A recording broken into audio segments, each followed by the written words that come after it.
Middle subject is Maxine. Here we go. I'm here with the heavy hitters, and when you talk about feeling like you've made the big time, wow, it doesn't get any bigger than this. And it's a pleasure to be with Peter Katzis from the Phoenix, and they were talking earlier, 9 years, and also Cosmo Macero from O'Neill and Associates. Morning, Joe. 9 years, guys. Hey, Holy folks. smoke. And the world just gets on this wilder 9 and years wilder. standing on this street corner. All right. Boy, oh boy. Well, let's That's get right why into it's slanted. let's get right into the issues of the day here. Libya. How's this going to affect Obama?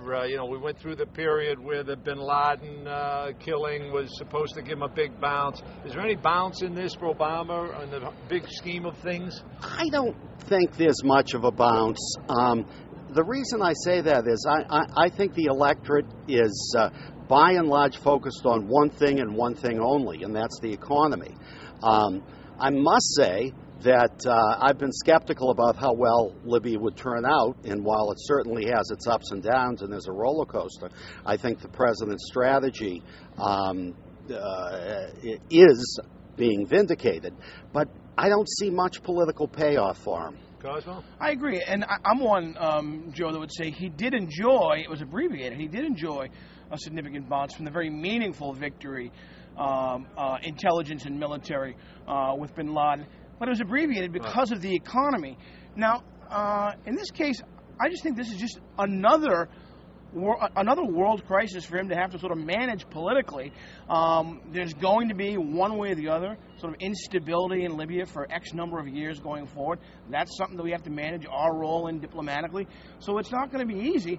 I've said before that I think he's probably, and before him, President Bush, the most challenged president in a generation. Well, I think Obama is now the most challenged, meaning from world events in many, many years. It makes it more difficult for him, but hey, that's the job. Yeah, despite whatever pot shots the Republicans will be taking at him, and look, if Obama walked on water, they'd find something to criticize him about.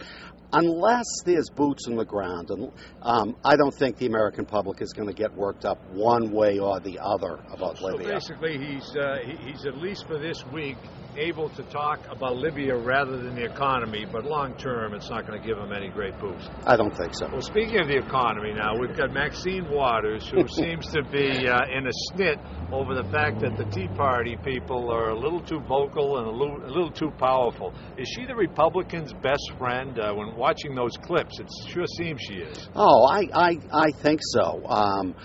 Listen, I'm supposedly the liberal one in this crowd, and I do say supposedly. Maxine Waters is a fraud. I mean, she's a congressional big mouth who is as whacked out as any of the far-right Republicans. And I think it's unfortunate she gets any press time whatsoever. She's a walking advertisement for the Republican Party. I think this campaign is going to get dirty and muddy and silly and stupid before it gets better. It's going to have to get better, and the Republicans, I think, know it's going to have to get better. Better meaning? Better meaning gravitating toward a candidate that can be really, genuinely competitive with Obama in a general election. And I just got to say, I think that's Mitt Romney. I think that all of the excitement you see around Rick Perry, all the noise you see around Michelle Bachmann, that's a process that they're going to have to go through. And the primary process is going to be really challenging for Romney, but I got to think that the establishment is looking down the road and saying, you know what, if we want to be credible, if we want to have a chance with this president to take back the White House, this is the kind of candidate we have to field. Peter, my personal opinion is this is the election cycle. It's driven by the rebellious ones, not by the establishment. Your thoughts? Well, you're right about that, but I'll tell you, I saw a poll right before we came on that had Perry, much to my surprise, dead even with Obama.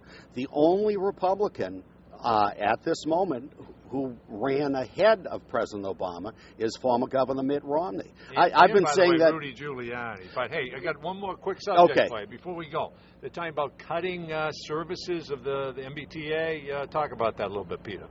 Well, it would be more than a year, and it would be cutting back on commuter services on late at night and on weekends. But I think all of us in Massachusetts, in Boston and Massachusetts, indeed in the United States, are going to have to get used to the fact that we're going to have fewer services. It goes to the story, and I'm going to have to cut you out of this one. It goes to the story of cutting to a 4-day school week in the Midwest and the far West. That's how far the budget cuts are going. Hey, we're going to go to break here, guys, but it's been an honor and a privilege to be with the heavy hitters. Stick around, Fox 25 Morning News. We got a whole lot more.